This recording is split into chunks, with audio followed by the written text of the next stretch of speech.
앞으로 출시될 신차를 한 번에 정리해 드릴게요.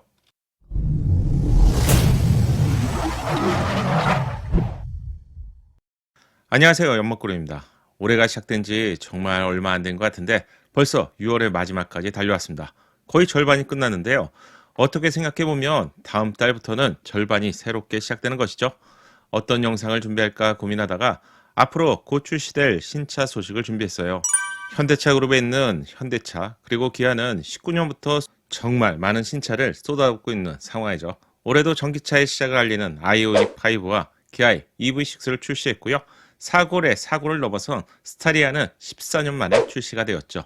기아는 이름까지 변경한 K8 그리고 최근 스포티지를 공개했습니다. 이 밖에도 페이스리프트나 해외 전략형 차량까지 포함한다면 올해 상반기에만 10여 종 이상의 차량이 출시가 되었네요. 일부에서는 앞으로 출시될 현대차의 신차를 먼저 알아보겠습니다. 여러 번 보여줬던 사진인데요. 현대차의 공식 자료죠. 그동안 제대로 설명을 해드리지 못했네요. SUV, 세단, 제네시스 차량, 그리고 친환경 차량으로 친절하게 나눠져 있는데 하나씩 체크해 볼게요. 현재 자동차 시장에서 대세라고 할 수 있는 SUV부터 보면 스타리아 옆에 뉴 CUV가 있죠. 자료를 보며 크기를 대충 짐작할 수 있는데 옆에 소형 SUV i20과 비슷한 사이즈인데 i20은 배뉴 크기의 차량이죠. 그럼 어떤 차량일까요? 이후 CUV는 하반기에 출시가 예상되는 AX1으로 예상됩니다. 광주형 일자리 일환으로 광주 글로벌 모터스에서 생산하는 AX1은 4m가 안 되는 사이즈죠. 전장이 3600 또는 3800 정도로 알려진 경영급 또는 소형급 SUV입니다. 너무 깜찍할 것 같은 디자인 때문에 출시가 되면 귀요미로 등극할 것 같은데요. 이런 이유 때문에 관심이 높아지고 있죠. 앞모습뿐만 아니라 뒷모습 역시 귀여움 덩어리인 것 같아요. 그동안 국내에서 큰 차량이 높은 인기를 얻었기 때문에 작은 차량은 상대적으로 볼 수 없어서 아쉬움이 많았는데요. 오랜만에 작은 차량이 출시가 된다고 하니 궁금하기도 하고요. 또한 반갑기도 합니다. 공개가 예상되는 시점은 9월 정도인데요. AX1을 기다리시는 분들이라면 두 가지 포인트만 알고 가시면 될 것 같네요. 첫 번째는 경차 혜택을 받을 수 있는지, 이유는 3600mm가 넘어갈 것 같다는 의견이 있어서 말씀드리고요.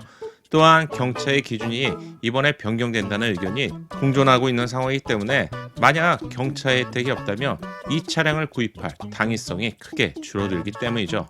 두 번째는 BEV 전략을 보면 2022년 이후에 A세그먼트의 CUV를 볼 수 있는데 A세그먼트의 차량은 국내 기준으로 본다면 모닝과 레이 정도의 사이즈의 차량입니다. 따라서 새롭게 출시될 차량 중에서는 AX1이 가장 유력한 상황이죠.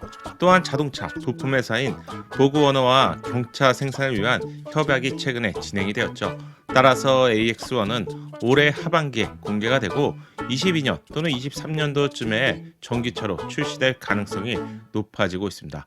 SUV 차량에서 전기차를 만나볼 수 있을 것 같은데 작은 거인처럼 멋진 디자인으로 출시가 되길 기대해 볼게요. 두 번째 차량은 국내 대형 SUV 1위 팰리세이드 페이스리프트입니다. 내년인 22년도에 출시될 SUV 중에서 가장 많이 기대하고 있는 차량인데요. 대형 SUV 팰리세이드 페이스리프트의 정보가 공식으로 확인되었죠. 많은 분들께서 벌써 나옵니까? 이렇게 예상하지만 제조사는 이렇게 빠르게 움직이고 있습니다. 팰리세이드 페이스리프트를 알기 위해선 판매량부터 잠시 보시면 좋을 것 같은데 국내에서 물론 잘 팔리고 있죠. 미국 시장의 판매량을 보면 최근 월 8,000대에서 9,000대 정도가 판매되고 있습니다. 작년에 미국 시장에서 8만 여 대를 판매했는데요. 올해는 아마도 지금 추세라면 10만 대를 훌쩍 넘어설 것으로 예상이 되는데요. 한마디로 국내와 해외에서 모두 판매가 잘 되고 있는 상황이기 때문에 현대차는 팰리세이드를 더욱 잘 만들어야 하는 상황이죠. 최근 기아에게 중형 세단과 중형 SUV 시장에서 소나타, 산타페가 K5와 소렌토에게 밀리는 상황이죠. 따라서 대형 SUV 시장을 굳건하게 지켜야 할 이유가 있습니다. 최근 출시를 앞두고 테스트 차량이 포착이 되었는데 영상으로 소식을 알려드렸었죠. 아직 안 보셨다면 옆에 추천 영상을 꼭 참고하세요. 자동차 업계에서는 이번 페이스리프트의 하이브리드 파워트레인이 높은 확률로 탑재될 가능성을 예상하고 있습니다. 이유는 국내뿐만 아니라 미국 시장에서 대형급 SUV의 하이브리드 차량이 없기 때문에 경쟁을 할 수 없는 상황이죠. 그렇다고 풀체인지에 하이브리드를 탑재하기에는 시간이 많이 남아있기 때문에 그렇게 시장 상황이 호락호락하지 않죠.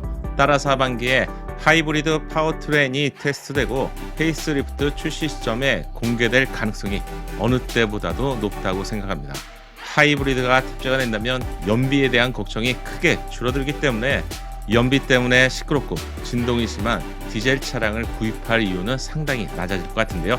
하지만 가격이 대형급이라서 더욱 높아질 것으로 전망되기 때문에 걱정이 되기도 하죠. 하반기에 테스트 차량을 보면서 이 부분에 대한 소식은 계속 알려드리겠습니다. 변화가 예상되는 부분은 영상으로 이미 알려드렸는데요. 아직 안 보신 분들이라면 추천 영상을 참고하세요. 변화가 예상되는 부분을 간략하게만 알려드리면 안전사양과 편의사양이 크게 변경될 것 같습니다.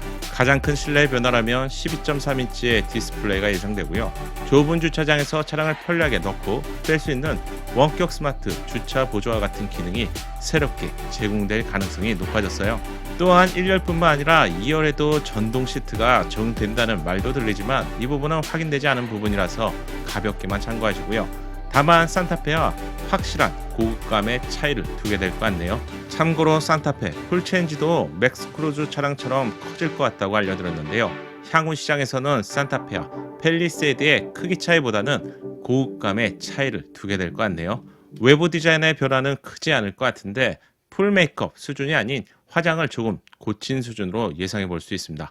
포착된 테스트 차량에서도 헤드램프 디자인이 변경된 것을 볼 수 있었죠. 예상이지만 팰리세이드 페이스리프트는 팰리세이드 콘셉트에 더욱 가까운 디자인으로 변경될 것 같네요. 팰리세이드 페이스리프트는 저도 구매할 예정이라서 출시 전까지 세부적인 소식을 알려드리겠습니다. SUV 중에서 21년도에 선보일 i20 CUV는 최근 영상으로 알려드렸던 베이온으로 예상됩니다. 현대차 그룹이 유럽 시장을 겨냥하고 작정하고 만든 차량이 바로 베이온인데요. 중요한 차량이죠. 개성 있는 디자인 때문에 국내에도 출시가 되면 좋겠네요. 팰리세이드 옆에 있는 iX35 차량은 중국의 투싼이죠. 중국 현지 전략형 모델로 최근 페이스리프트가 적용되었습니다. 22년도쯤 풀체인지가 예상되고요.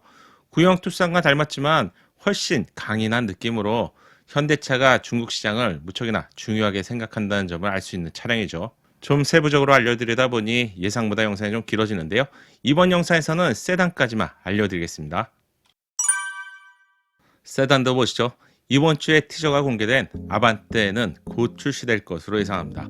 대중차 브랜드에서 고성능으로 변신하고 있는 현대차 그룹에서 고성능으로 N9과 N을 선보이고 있는 상황인데요. N9이 고성능과 같은 디자인의 중심으로 대중차보다는 실용 영역에서 고성능을 제공한다면 N은 서킷을 충분히 주행할 수 있는 사실상 양산할 수 있는 마지막 수준의 고성능이라고 생각하시면 될 것 같은데요. 주중에는 출퇴근과 주말에는 서킷을 아우를 수 있는 고성능 세단이 바로 아반떼 N입니다. 최근 광고 촬영 현장의 사진이 포착이 되었는데 전면에 블랙 색상 범퍼가 과감하게 적용될지는 저는 상상조차 하지 못했는데요.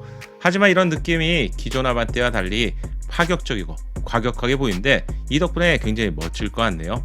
N과 N9 차량은 그동안 여러 번 시승을 해봤는데 새롭게 출시될 아반떼는 그 중에서도 급이 다르다고 하니 개인적으로도 기대감이 높아지네요. 작아도 정말 작은 벤6구 크기의 고성능 i20N은 국내보다 해외에서 더욱 유명한 차량이죠. 국내에는 N모델로 대표하는 차량이 벨로스터가 있다며 i20N은 WRC 우승 트로피로 상당히 유명한 차량이 되었죠. 국내 출시 여부는 현재까지는 알려지지 않은 상태입니다. 오늘 소개해드린 차량 중에서 팰리세이드 페이스리프트와 함께 가장 뜨거운 관심을 받고 있는 차량으로 대한민국 부동 1위 그랜저 차량이 있죠. 그랜저는 내년에 풀체인지가 됩니다. 그랜저는 대한민국에서 가장 유명한 차량이지만 미국 같은 가장 큰 규모의 자동차 시장에서는 판매가 되지 않는 서로 다른 운명을 가진 차량이죠. 이런 이유 때문에 페이스리프트를 최근에 거쳤지만 3세대 플랫폼이 적용되지 않았고요. 그랜저는 여전히 2.5세대 플랫폼이 적용되어 있습니다. 하지만 새로운 그랜저는 3세대 플랫폼이 당연히 적용되고요. K8 수준으로 더욱 커질 것으로 예상됩니다. 음성 지원이 되는 빌트인 캠과 QHD급 수준으로 화질이 대폭 올라가면서요. 이제는 빌트인 캠도 역할을 제대로 하게 될 것 같네요. 반가운 소식이라면 드디어 6단 변속기에서 8단 변속기로 변경이 될 것 같습니다. 하이브리드 차량이죠. 새로운 변속기와 조합이 되는 엔진의 경우 K8에 적용된 1.6 감마2 엔진이 예상되는데요. 이 엔진이 좀 부족하다고 생각하시는 분들도 제법 있으신데 그랜저 정도의 차체를 견인하는 데는 충분합니다. 따라서 K8과 비슷한 스펙의 새로운 8단 변속기 조합이 예상되고 있습니다. 제네시스 차량 수준의 안락함 승차감을 제공하는 에르고 모션 시트가 제공될 것으로 예상되고요. 전자제어 서스펜션과 함께 승차감에 있어서는 더 이상 부러운 차량이 없을 것 같네요. 여기에 증강현실, HUD 기능도 기술 발전 수준이 눈에 보일 정도로 빠르게 진행이 되고 있죠. 그랜저 풀체인지의 탑재를 예상해 볼 수 있습니다. 먼저 출시될 제네시스 G60 풀체인지에서 국내 브랜드 최초로 레벨 3단계의 자율주행 기술이 적용되는 것으로 알려졌죠. 그랜저 풀체인지의 경우 이후에 출시가 되는 차량에서 2.5 또는 3단계까지도 기대해 볼 수 있는 상황입니다. 앞으로 신차를 구입하신다면 3단계 기술을 한 번쯤 체크하셔야 될 것 같은데요. 추천 영상 꼭 참고하세요. 이 정도만 탑재가 되고 출시가 된다면 새롭게 출시된 7세대 그랜저는 현대차 플래그십 차량으로 명성을 이어가는 데는 충분할 것 같네요. 세단의 마지막 차량은 3세대 플랫폼이 최초로 적용되었던 소나타 페이스리프트도 내년에 출시를 앞두고 있습니다. 이번 소나타의 변신 수준에 있어서 페이스리프트이지만 풀체인지급 이상으로 예상되는데 가장 큰 이유가 부진의 이유겠죠. 대한민국에서 가장 유명한 차량 중에 한 대가 분명히 소나타인데요. 국내뿐만 아니라 해외에서도 기대 이하의 성적표를 받고 있기 때문에 시장에 판도를 뒤집어 놓을 수준의 페이스리프트가 기대되고 있습니다. 아무리 못하더라도 경쟁 차량인 K5를 확실히 뛰어넘어야겠죠. 또한 전기차로 이동하는 시기라서 전기차에서도 소나타의 이름을 그대로 이어갈지는 뭔가 확실한 한방이 필요해 보입니다. 이번 영상에서는 앞으로 출시될 현대차 SUV와 세단을 알려드렸는데요. 기아의 소식이 궁금하다면 댓글로 알려주시고요. 요청이 많다면 기아에서 출시할 차량의 소식도 영상으로 준비해 보겠습니다. 오늘 제가 준비한 영상은 여기까지입니다. 끝까지 시청해 주셔서 감사합니다. 연목구름의 신차 정보가 작은 도움이 되셨나요? 신차 정보를 가장 빠르고 정확하게 얻는 방법 아시죠? 새롭게 출시될 신차 소식이 궁금하다면 구독과 알림 설정을 하시고요. 알림 설정을 하셔야 기다리지 않고 자동으로 받아볼 수 있습니다. 감사합니다.